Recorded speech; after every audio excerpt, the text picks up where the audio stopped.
ஒரு நிமிஷம். ஃபோட்டோ பிடிக்கும் போது ஒரு வார்த்தை சொல்லணும். இருங்க, சொல்லிக்கிட்டே இருக்க பிடிக்கிறீங்க. உங்களோட காலத்தோடுனா ஸ்மைல் ப்ளீஸ், இதை நீங்கள் சொல்லணும். சொன்னோட தான் நாங்கள் சிரிப்போம். கேட்கல. எடுத்தாச்சா? Very good. அப்ப முதல்ல ஒழுங்கா எடுக்கல. பேட்டரி இருக்காதுல, காட்டுங்க. என்ன போஸ்ட் கொடுத்து முடிச்சு ஒரு 5 நிமிஷம் ஆச்சு, அப்புறம் தான் எடுக்கிறீங்க. இன்ஸ்டால்மெண்ட்ல எடுக்கிறீங்களா நீங்க? பாரா, போட்டோ காட்டுங்க. நம்பிக்கை இல்லை. புரியுது எதுக்கு நீங்க அதை ஜூம் பண்ணி பிடிச்சிங்கன்னு எனக்கு புரியும். அந்த போட்டோவை பெருசு பண்ணி உங்க வீட்டில் பிள்ளைங்க சாப்பிடலன்னா பூச்சாண்டி பாரு என் போட்டோவை காட்டி சாப்பாடு ஊட்டுவீங்க. அதுக்கு தான் எடுக்கிறது. தெரிஞ்சு போச்சுன்னு தெரிஞ்சு போச்சு. அதனால எங்க டைரக்டர் தாம்சன் சார் சொன்னார், இந்த மாதிரி ஒரு நிகழ்ச்சி இருக்கு பாலாஜி, வாங்க போயிட்டு வருவோம். எல்லாம் அவ்வளோ எதிர்பார்த்துருக்காங்க, எல்லாரும் ஒரு பர்ஃபார்மன்ஸ் பண்ணுங்கன்னாங்க.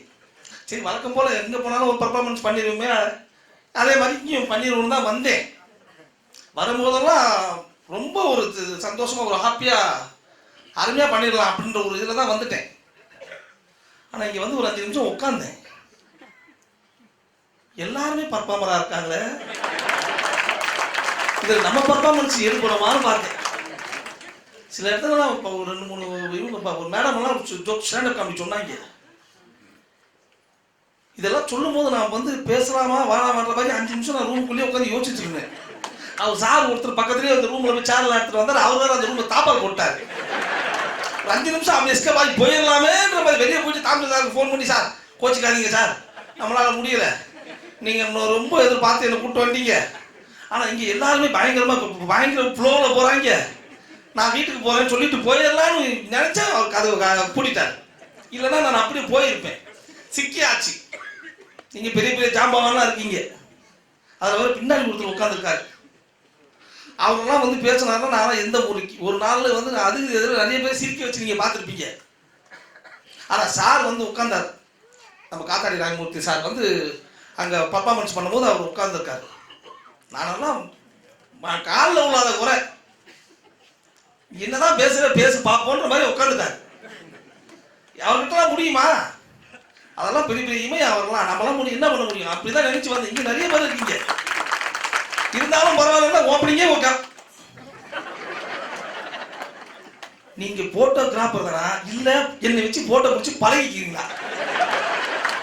இல்ல ஒரு மனுஷன் போட்டோ பிடிக்க வேண்டியதான், அதுக்குன்னு அப்படியா போய் பிடிக்கிறது? எல்லாத்தையும் பிடிச்சி ஒரு 30-20 போட்டோ பிடிச்சி கடைசியில் எல்லாத்தையும் ஒன்றுனா போய் டெலீட் பண்ணுவீங்க, அதானே? எங்கெங்க ப்ளூவா இருக்கோ அதெல்லாத்தையும் டெலீட் பண்ணி விட்டுருவீங்க. இதெல்லாம் பரவாயில்ல சார். சாரெல்லாம் உட்காந்துருக்காங்க. அருமையான ஒரு இது கண்ணாடி கழட்டிடுறேன். அப்பாடா, இப்போதான் கண்ணெல்லாம் பளிச்சுன்னு தெரியுது. இங்கெல்லாம் பார்த்தா சாரும் மேடமெல்லாம் எவ்வளோ அழகாக உட்காந்துட்டு நல்லா சந்தோஷமாக சிரிக்கிறீங்க சார். நீங்களா ஹஸ்பண்ட் அண்ட் ஒய்ஃப் 2 பேரும் சிரிச்சிட்டு இருக்கீங்க, உண்மைதானே? இல்லை நான் அதை கேட்கல, நீங்கள் ஹஸ்பண்ட் ஒய்ஃப் தானே சார்? இல்லைங்க, நான் கேவலப்பட்டிருக்கேன். அடி வாங்காத குறையெல்லாம் ஆயிருக்கு. இப்படிதான் போயிட்டேன். அவங்க இடம் இல்லைன்னு உட்காந்துருக்காங்க. ஒரு நிகழ்ச்சியில் போயிருந்தேன். நான் பர்ஃபார்மன்ஸ் பண்ணும்போது அவங்க அங்கேருந்து வந்திருக்காங்க போல. அவங்க ஹஸ்பண்ட் என்ன சொல்லியிருக்காரு, நீ முதல்ல போய் உட்காரு, நான் பிள்ளைங்கள்லாம் கூப்பிட்டு வரேன் சொல்லியிருக்காரு. அவங்க வேற ஒருத்தர் பக்கத்தில் உட்காந்துட்டாங்க. இது மாதிரி தான் சொல்லிட்டேன். பரவாயில்ல சார், நீங்களாம் ஹஸ்பண்ட் அண்ட் ஒய்ஃபில் நல்லா பேசுறீங்க சார் சொன்னு. பின்னாடி வந்து அவங்க ஹஸ்பண்ட் என்ன தூக்கி போட்டு மிதிக்காத கூட, ஏன்னா உட்காந்தா நீ ஹஸ்பண்ட் அண்ட் ஒய்ஃப் சொல்லிடுவேன். நீ என்ன உடனே பக்கத்தில் உட்காந்துருக்க பாரு, அவர் ஒன்றும் சொல்லலை. நமக்கு இப்படி ஒரு ஆஃபர் அவர் அப்படி நினைச்சிட்டு இருக்காரு. இந்த மாதிரிலாம் சிரிக்கிறீங்க நீங்கள் நல்லா கலகலன்னு. போன வாரம்லாம் ஒரு நிகழ்ச்சி போயிட்டு வந்தேன். நான் பர்ஃபார்மன்ஸ் பண்ணிக்கிட்டே இருக்கேன். மேடம் மட்டும் தான் சிரிக்கிறாங்க, சார் சிரிக்கவே இல்லை. எனக்கு டவுட் ஆயிடுச்சு. எனக்கு தெரிஞ்ச நல்ல நல்ல ஜோக்கெல்லாம் சொல்லிட்டு இருக்கேன், அப்பவும் சிரிக்க மாட்டாரு அப்படின்னு நீங்கள் நினைக்கிறீங்க, அது வேற விஷயம். பேசிக்கிட்டே இருக்கேன், எனக்கு சந்தேகமாக கீழே இறங்கிட்டேன் நேரா. ஏன் மேடம், சாருக்கு தமிழ் தெரியாதா? அப்படின்னு. இல்லைப்பா நல்லா தெரியுமே. அப்புறம் ஏன் நான் பேசுறதுக்கு பூரா நீங்கள் சிரிக்கிறீங்க, சார் சிரிக்கவே மாட்டாரு, என்ன விஷயம் அப்படின்னு கேட்டதுக்கு அவங்க சொன்னாங்க, அது ஒன்றும் இல்லை தம்பி, கொஞ்ச நேரம் அவரை நான் சைலண்ட் மூட்ல போட்டு வச்சிருக்கேன். என்ன சார் இப்படி செல்போன் மாதிரி சொல்றாங்க உங்களை? அப்படின்னு கேட்டதுக்கு அவர் சொல்றாரு, அட போங்க தம்பி, ஒரு 2 மாசம் நான் வெயிட் பண்ணியிருந்தா இதை விட நல்ல மாடலா கிடைச்சிருக்கேன். இப்படி ஒரு திங்கிங் தான் போகுது. ஆனா நீங்க தான் பரவாயில்ல சார், நல்ல கலகலன்னு சிரிக்கிறீங்க, சந்தோஷமா இருக்கு மனசுக்கு. எங்களுக்கும் பர்ஃபார்மன்ஸ் பண்ண ரொம்ப சந்தோஷமா இருக்கு. அதனால சில இடத்துல நான் போயிட்டு பயங்கரமா கேவலப்பட்டிருப்பேன். பர்ஃபார்மன்ஸ் நான் பண்ணிக்கிட்டு இருக்கேன். ஒரு 200-250 பேர் ஒரு கல்யாண ஃபங்க்ஷன் அப்படி பர்ஃபார்மன்ஸ் பண்ணிக்கிட்டு இருக்கேன். யாருமே சரியா கவனிக்கல. நான் ஒரு ஜோக்கு சொல்ல சொல்ல ஒரே ஒருத்தர் மட்டும் அங்க முன்னாடி உட்கார்ந்துக்கிட்டு ஆகா ஆகா அப்படி இழுத்து இழுத்து சொல்லிட்டு இருக்காரு. அருமையா ரசிக்கிறாருன்னு சொல்லி நானும் பர்ஃபார்மன்ஸ் பண்ணிக்கிட்டே இருக்கேன். ஆகா ஆகா நல்லா இருக்கு, நல்லா ரசிக்கிறாரு. அதே மாதிரி ஆர்கனைசர் கூப்பிட்டு எனக்கு ஒரு சால்வை போட்டாங்க. இங்கேயும் போடுவாங்க, ஒன்றும் பிரச்சனை இல்லை, போட்டாங்க. நான் சொன்னேன் எனக்கு போடாதீங்க, உண்மையான கலையை ரசிக்கிறவர் அவர் தான், அவருக்கு போய் போடுங்க. அவர்கிட்ட போய் அந்த சால்வையை போடுறாரு. என்ன பர்ஃபார்மன்ஸும் முடிஞ்சு போச்சு, மறுபடியும் ரசிச்சுட்டு இருக்காருன்னு கேட்டால் அவங்க சம்சாரம் வந்து சொல்றாங்க, தம்பி நீங்க தப்பா நினைச்சிட்டீங்க, அவருக்கு அடிக்கடிக்கு ஒரு சைடு நரம்பு இழுக்கும், அது தெரியாது. அது தெரியாம 5 நிமிஷம் பர்ஃபார்மன்ஸ் பண்ணுவோம், 10 நிமிஷம் பர்ஃபார்மன்ஸ் பண்ண லூசை பார்த்துருக்கீங்களா? நான் தான். ஆனா நானெல்லாம் ஒரு உயிரை காப்பாத்திருக்கேன் சார். இப்ப எல்லாம் கை தட்டணும், ஒரு உயிரை காப்பாத்திருக்கேன். சேலத்துல ஒரு நிகழ்ச்சி நான் பண்ணிட்டு இருக்கேன். ஸ்டார்ட் பண்ணியாச்சு, நிகழ்ச்சி ஸ்டார்ட் பண்ணி நான் பாட்டு பேசிக்கிட்டு இருக்கேன். நிகழ்ச்சியும் பண்ணி முடிச்சாச்சு. முடிச்ச உடனே எல்லாம் பேக்கப்லாம் கிளம்பி வெளியே போகலான்னு வெளியே வரேன். என் ரூம் பின்னாடி ஒருத்தர் வந்து நிற்கிறாப்புல. சார் நீங்க வடிவு பாலாஜி? ஆமாம் சார். இப்போ நீங்கள் தானே பேசுனீங்க? ஆமாம் சார். ரொம்ப சந்தோஷம் சார். எதுக்கு சார்? இல்லை மனசில் ரொம்ப கவலைங்க, ஏகப்பட்ட கவலை, ஒன்றும் முடியல என்னால். அதனால் ஒரு வழியாக போய் சேரலாம்னு சொல்லி தற்கொலை பண்ணிக்கலான்னு பாலத்து மேலே ஏறி நின்றுட்டேன். விழ போகிறேன் சார். அப்போ தான் உங்கள் பேச்சு என் காதில் விழுந்துச்சு. என் மனசை மாற்றிக்கிட்டேன். அப்படி நான் சொன்னேன், தட்டிருங்க தட்டிருங்க. ஏன்னா கைத்தட்டல் மட்டும் அதை விட்டு கொடுக்கவே கூடாது, முதல்ல வாங்கிக்கணும். அதுக்கப்புறம் நீங்கள் கேட்ட பிறகு தட்டிங்கன்னா அது வேறு விஷயம். ஏன் சார் என் பேச்சு உங்கள் மனசை மாற்றிச்சா? அதெல்லாம் ஒன்றும் இல்லை சார். இப்படி பேசுற நீ எல்லாம் உயிரோடு இருக்கும்போது நான் இருக்கடா சாகணும்னு நான் மனசை மாற்றி வந்துட்டேன் சார். இப்படி கேவலப்பட்டேன். அப்படியே 2 நிமிஷம் தான். அப்படியே ஆர்கனைசர் வந்தார். வடிவேல் பாலாஜி வாங்க சார், சொல்லுங்க சார், நீங்க எவ்வளவு பேமெண்ட் பேசுனீங்க? சார் 10,000 ரூபாய் சார். இந்த படிக்க 20,000 ரூபாய். எதுக்கு சார்? இன்னொரு ப்ரோக்ராம் ஏதாச்சும் இருக்கா? இந்த 10,000 ரூபாய் நீங்க பேசுனது, இந்த 10,000 ரூபாய் இனிமே எங்கேயும் நீ பேசக்கூடாது. அதோட சரி சேலம் தானே, நம்ம யாருக்கு தெரிய போகுது அப்படின்னு தொடச்சு போட்டு நான் வந்துருக்கேன். இந்த மாதிரிலாம் நிறைய இடத்துல கேவலப்பட்டிருக்கேன். அதெல்லாம் வேற விஷயம். ஆமா, உனக்கு என்ன பிரச்சனை? உனக்கு அது யாரா இருந்தா பதில் சொல்லுவ? இல்ல சார், பேச்சு மட்டும் கேட்குது, ஆள் தெரியலையே. தெரிஞ்சா பேசலாமே. தெரியலனாலும் பேசித்தான்டா இருக்க. அது தெரியுது சார், தெரிஞ்சாலும் பதில் சொல்லணும். இவ்வளவு நேரம் எனக்கு பதில் சொல்றியே, அப்ப எல்லாருக்கும் பதில் சொல்லு. இது வரைக்கும் யாரும் என்ன எதுவும் கேட்கல. ஏன் உங்ககிட்ட ஒண்ணும் இல்லைன்னு தெரியும். ஹலோ, என்ன பேச்சு பேசுறீங்க நீங்க? தமிழ் தான். அது தெரியுது சார். தெரியுதுல்ல, அப்புறம் ஏன்டா? இல்ல நீங்க தெரியலையே. நான் தெரியலையா? என்னடா சொல்ற? ஆமா சார், உங்க பேச்சு மட்டும் தான் கேக்குது, ஆள் தெரியல. எங்க இருந்தாலும் முன்னாடி வந்து பேசுங்க. யார் முன்னாடி? என் முன்னாடி தான். உன் முன்னாடி வந்து பேசுறதுக்கு நீனா அவ்வளவு பெரிய அழகா? சரி, இது லைட்டா அழகா. ஏன் இரும்புறீங்க? ஏன் அழகா இருக்குன்னு உங்களுக்கு ஜீர்ணிக்க முடியல. அதுக்கு அவரே சொல்லுங்க சார். உன் முன்னாடி வந்தவங்க எல்லாம் இப்படிதான் இரும்புவாங்க, கொஞ்ச நேரத்துல ஏதாவது பிரச்சனை ஆகும். சார் எல்லாம் நல்லா தான் இருக்காங்க, நீங்களா ஏதாச்சும் உசு பேத்தி விட்டு போயிடாதீங்க. எங்க இருந்தாலும் முன்னாடி வந்து பேசுங்க, முன்னாடி வந்து கேளுங்க. ஒளிவு மறைவே இருக்கக்கூடாது. தைரியம் இருந்தா முன்னாடி வா. பெருசா பேச்சுறாங்க பேச்சு. இல்ல சார், யாரோ ஒருத்தர் நம்மகிட்டே வந்து ரொம்ப நேரம் பேசிட்டு இருக்கா. நான் தான் அது. என்ன விஷயம்? உனக்கு என்ன விஷயம்? இல்ல கொடலாம் பிடிக்கிறீங்களே. இல்ல அர்ப்பனுக்கு வாழ்ந்து வந்தா அர்த்தராத்திரியில கொடை பிடிப்பாங்க. அர்த்தராத்திரியில கொடை பிடிப்பாங்க. மணி 4 தான் சார் ஆகுது. அதனாலதான் நான் அர்ப்பன் கிடையாது. அப்ப நானா? இல்ல நீ ராத்திரியில கொடை பிடிச்சா நீ அர்ப்பன். இப்ப நான் அர்ப்பனா இல்லையா? அது மத்தவங்களை கேளு. நீ தானே சொன்ன இப்ப. இல்ல நான் ஏதாவது சொல்லுவேன், அதுக்கு நீ ஏன் என்ன பார்த்து சொல்ற? இல்ல மழை வந்தது வெளியே வந்தா வெளியே குடிக்க வேண்டியதானே. இல்ல உள்ள வந்தா கல் விழுதுன்னு சொன்னாங்க, அதனால தரேன். யாரு அமைதியா உட்காந்து பாக்குறவங்கிட்ட நீயே ஒரு 1/2 லாரி மண்ணை வாரி கொட்டி விட்டு அங்க இருந்து எடுத்து அடிங்கன்னு பிளான் பண்ணதானே எனக்கு புரியுது. ஹலோ, நீங்க என்ன தேர்ற? அங்க ஆப்ரேட் பண்றீங்களா? எதுவா இருந்தாலும் 10 அடி தூரத்துல இருந்து அடிங்க. நம்பர் தர, போன் பண்ணி ரூம் போட்டு அடிங்க. ஆமா, என்ன பிரச்சனை உனக்கு? எனக்கு ஒன்றும் பிரச்சனை, இதுக்கு நல்லா தான் போயிட்டு இருக்கு. என்ன நல்லா போயிட்டு இருக்கு? ஆமா, இது என்ன சிங்கிச்சான் நீல கலர் உங்கிதான்? இது துபாய் ட்ரெஸ் சார். துபாய் ட்ரெஸ்ஸா? துபாயில இந்த மாதிரி போட மாட்டாங்களே, மொத்தமா ஒன்று தானே போடுவாங்க. சார் என்ன ஜிப்பா இது? இது இப்போ உங்களுக்கு எப்படி தெரியுது? சொல்லு, நீயே சொல்லு. பளபளன்னு என்ன ஜிப்பா இது? இது சில்க் ஜிப்பா சார். சில்க் என்னைக்கு ஜிப்பா போட்டிருக்கு? சார் சில்க் ஜிப்பானா சில்கோட ஜிப்பா இல்ல. ஜிக்கு ஜிக்குன்னு இருந்தா கொஞ்சம் சில்காத்து சொல்லுவாங்க. ஆசைதான், சில்கோட ஜிப்பாலாம் உனக்கு கொடுப்பாங்க, நீ அவ்வளவு ஆசைப்படுறியா நீ? அச்சோ, அப்படி இல்ல சார். இது பேர் அப்படி சொல்லுவாங்க சார். இது ஒரு நீல கலர் ஜிப்பா, அவ்வளவுதான். ஓ, நாங்க என்ன அவ்வளோ அறிவில்லாதவங்களா? நீல கலர் ஜிப்பா நீங்க சொல்லி தான் எங்களுக்கு தெரியணுமா? இல்ல சார், நீங்க தான் அப்படியே சொல்ல விட மாட்டீங்க. எப்படி ஒரு குத்து மதிப்பா சொல்லுங்க சார். குத்து மதிப்பா? எந்த குத்துக்கு எவ்வளவு மதிப்பு? புரிஞ்சு போச்சு. என்னடா மணி ஆகிட்டே இருக்கே, ஒண்ணுமே நடக்கலையேன்னு பார்த்தேன். நடந்துருச்சு. சைத்தான் கொடை பிடிச்சிட்டு வந்திருக்கு. நீ இவ்வளவு நேரம் பேசுறதுக்கே 4 பேர் நடந்து வெளியே போயிருக்கணும், அது நடக்கல. சரி, ஆமா, என்ன தைரியத்துல இந்த மேடையில வந்து ப்ரோக்ராம் பண்றது? எவ்வளவு பெரிய மேடை தெரியுமா? பத்துக்கு நான் தெரியும் சார். அந்த மேடையில எனக்கு ஒரு வாய்ப்பு கிடைச்சிருக்கு, நான் கொடுத்து வச்சிருக்கேன். அதுக்கு உனக்கு என்ன தகுதி இருக்கு? கொடுத்து வச்சிருக்கியா? எவ்வளவு கொடுத்த சேகரன் சாருக்கு? சார் என்ன சார், உங்களுக்கு பங்கு இருக்காது? இல்ல என்ன கூப்பிட்டு வந்து இங்க நிக்க வச்சு அசிங்கப்படுத்தணும்னு பிளான் பண்ணிட்டீங்க. இல்ல, இங்க நிக்க வைக்க வேணாம். உன்னை எங்க நிக்க வச்சாலும் நீயே அசிங்கப்படுவ. ஆமா, என்ன தகுதி இருக்கு உனக்கு?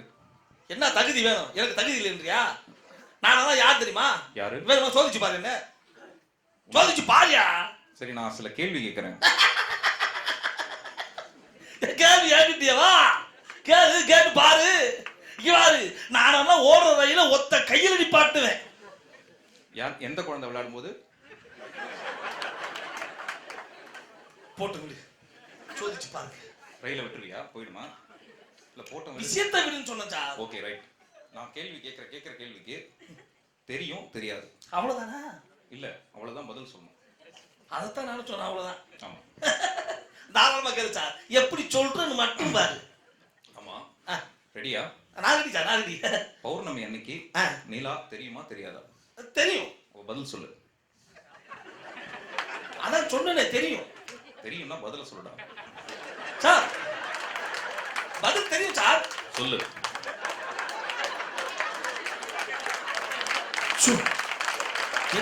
என்ன எதுக்கு பண்றீங்க? ஒன்னு அந்த லூசா இல்ல நான் லூசா தெரியும். நான் காட்ட தானே பேசுறேன் சார். நான் காட்ட பேசுறேன்னா அப்பா என்ன விட்டு கேக்குறியா? இல்ல சார், நான் காட்ட. இப்ப என்ன கேட்டீங்க? பௌர்ணமி அன்னைக்கு நிலா தெரியுமா தெரியாதா? தெரியும் சார். அப்ப பதில சொல்லு. பதில் தான் தெரியும். தெரியும்னா சொல்லுடா. அதான் சொன்னேன் சார், தெரியும் தெரியும் தெரியும். சொல்லு சொல்லு சொல்லு. சார் நீங்க ஏதோ குழப்பம் புரியுதா? இதுக்கு கல் வரும் நான் சொன்னது. சரி, இந்த கேள்வி கூட பதில் தெரியலையே. நான் இன்னொரு சின்ன கேள்வி கேட்கிறேன், கேளுங்க. அமாவாசை அன்னைக்கு நிலா தெரியுமா தெரியாதா? இதுக்காக உனக்கு பதில் தெரியுமா தெரியாதா? தெரியாதியா லூசு. இந்த கேள்வி கூட உனக்கு பதில் தெரியாதா? பதில் தெரியும். அப்ப சொல்லு. தெரியாது. டேய், அமாவாசை அன்னைக்கு நிலா தெரியுமா தெரியாதா? இந்த கேள்விக்கு உனக்கு பதில் தெரியுமா தெரியாதா? சார் தெரியும் சார் பதில். அப்ப சொல்லு. பதில் தான் தெரியாது. டேய், நீ எல்லாம் சுயநலவோட தான் இருக்கியா? ஐயோ, நானா சாதாரண கேள்வி, ஒரு சாதாரண கேள்வி. இதுக்காக இந்த வானிலை ஆராய்ச்சி நிறுவனத்துல ரிட்டையர் ஆன அவர்கிட்டயா போய் நான் கேட்க முடியும்? என்னாலேயே முடியலையே அவர்கிட்ட. ஏன் அவரே மழை வருதா வரலையான்னு தெரிஞ்சாதான் நானே ஃபங்க்ஷனுக்கு வரேன்னு சொல்லிவிடுவேன். அவர் கூப்பிட்டு எதுக்கு டென்ஷன் ஆகுறீங்க? இதுக்கெல்லாம் பதில் வருதா வரலையான்னு தெரிஞ்சுட்டு தான் நீ ஃபங்க்ஷனுக்கு வரணும். சார் தெரியும் சார், பதில் தெரியும். அப்போ பதில் சொல்லு. பதில் தான் தெரியாது. இதெல்லாம் ஒரு மனுஷன் இவனெல்லாம் கூப்பிட்டு ப்ரோக்ராம் கொடுத்துருக்கோம் சார். உங்களுக்கு என்ன இப்ப விஷயத்தை பதில் தெரிஞ்சவன் அவ்வளவுதானே? ஆமா. பாதி பதில் நான் சொல்லுவேன், மீதி பதில் அவன் சொல்லுவா. பாக்குறியா? சொல்லு. அமாவாசை அன்னைக்கு நிலா தெரியும், ஆனா போதுமா? கொஞ்ச நேரம் உன் ப்ரோக்ராம் கேட்டவங்களே இப்படி ஆக்கிட்டியா நீ? யாரு இதே இடத்துல தூக்கி போட்டு மிதி சைலண்டா போ. அங்க கோத்து விடாத, ஓடுறதுக்கு கூட வழி இல்லையா? சரி, வேற என்ன திறமை இருக்கு உனக்கு? நான் உங்கள்கிட்ட கேட்குமா? நான் உங்கள்கிட்ட கேட்க அது தெரியாது சொல்றியா நீ? நீ லூசுங்கிறது உங்க வீட்டுக்கு தெரியுமா தெரியாதா? சொல்லு. இல்ல சும்மா சொல்லுங்க. சொல்லு சார். தனியா பேசிட்டு இருக்க இவன் லூசா நான் லூசா? என்னையா பொசுக்குன்னு அப்படியே திருப்பி விட்ட?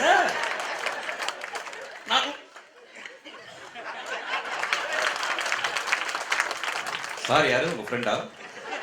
என் ஃப்ரெண்டா? என்ன கேவலப்படுத்துறதுக்கு தனியா கை தட்டுறாரு. அவன் எனக்கு ஃப்ரெண்டா? சரி, உனக்கு வேற என்ன திறமை இருக்கு? என்ன திறமை வேணும்? ஆடுவேன், பாடுவேன். ஆடெல்லாம் வேணாம், ரொம்ப கேவலமா இருக்கும். பாடு. அப்ப பாட்டு நல்லா இருக்கும். ஓரளவு கேவலமா இருக்கும். ஃபீல் பண்ணி பாடுவேன் சார் நான். பண்ணு. இல்ல, நீ பாடினதுக்கு அப்புறம் மத்தவங்க ஃபீல் பண்ணக்கூடாது, அதனால நீ பாடு. ஒரு ரசனையோட பாடணும்னு சொல்லுவாங்க. ரசத்தை குடிச்சிட்டு பாடு, தொண்டைக்கு நல்லா இருக்கும். ரசனையோட பாடுறேன்னா பொய் சொல்லாது. இந்த ஆளை கூப்பிட்டு அந்த சமையல் நிகழ்ச்சி பண்ணாங்க, சாத்துக்குடி ஜூஸ் போட்டாங்களா, அவங்களை கூப்பிட்டு அப்பதான் அவங்க செய்யற ஜூஸ் உனக்கு கொடுத்தாதான் உனக்கு புத்தி வரும். எது இந்த ட்ரெஸ்ஸிங்லாம் பண்ணி நீ கேட்டுதான் இல்லையா? நான் நினைக்கிறேன் அவங்க ஜூஸ்ல பிரவுன் சுகர் போட்டு நீ தான் குடிச்சிருக்கேன்னு. சரி, உன் திறமையை பாரு. பாடுற கேட்டு. நான் யாரு எனக்கே தெரியலையே. திரும்பி பாரு, மூஞ்சியே தெரியலையே. மரத்தை வச்சவன் தண்ணி ஊத்துவான். நாங்களாம் நான் பெட்ரோலை ஊத்துவோம், நாங்களும் தண்ணி தான் ஊத்துவோம். என்ன சார் எந்த பாட்டு போட்டாலும் எப்படி சார்? பழைய பாட்டு பாருங்க சார். காலங்களில் அவள் வசந்தம், கோலங்களில் தேவயானியா? மெல்ல மெல்ல நடந்து வந்தது பாதம் போதும். இவ்வளவு மெல்லமா பண்ணா யாரா ரசிப்பாங்க சார்? இல்ல இருக்க சார் பாட்டு. ஒளியிலே தெரிவது தேவதையா? Halogen bulb. என்ன சார் இந்த பாட்டு போட்டாலும் இப்படி குண்டக்க மண்டக்க வச்சா உங்க மனசு என்னதான் பண்றது? குண்டக்கண்ணா என்ன மண்டக்கண்ணா என்ன? அஜிஜா அது பழைய கேள்வி, அதை நான் கேட்க மாட்டேன். அப்பாடா, ஒரு சூப்பர் ஸ்டார் பாட்டு பாருங்க சார். அரிமா அரிமா அரிமா அரிமா சொல்லுவிய, அதான் பெரியமா. அது வேண்டாமா? இன்னொரு வாட்டி பாடு அதே பாட்டு. ஹரிமா ஹரிமா. இங்க கொஞ்சம் சொரிமா. இது நல்லா இருக்குல்ல? அது நீ பண்ண சேட்டையில கேபிள புடுங்குன்றாரு அவரு. புரியாச்சா? Very good. நீ டாபிக்கை மாத்தாத. இல்ல சார், நான் வந்துடுறேன் சார். கடைசியா ஒரு பாட்டு பாடு. ஊராரா புளிய மரம், அந்த பக்கம் கல்லு வரும். இத்தோட இங்க இருந்து அசிங்கப்படுறதுக்கு கேவலப்படுறதுக்கு என்னால முடியாது. நான் மறுபடியும் துபாய்க்கு போறேன். இருந்தாலும் நான் அசிங்கப்பட்டாலும் நீங்க எல்லாரும் சிரிச்சிங்க பத்தியா? அதை நினைச்சா எனக்கு மனசுல சந்தோஷத்துல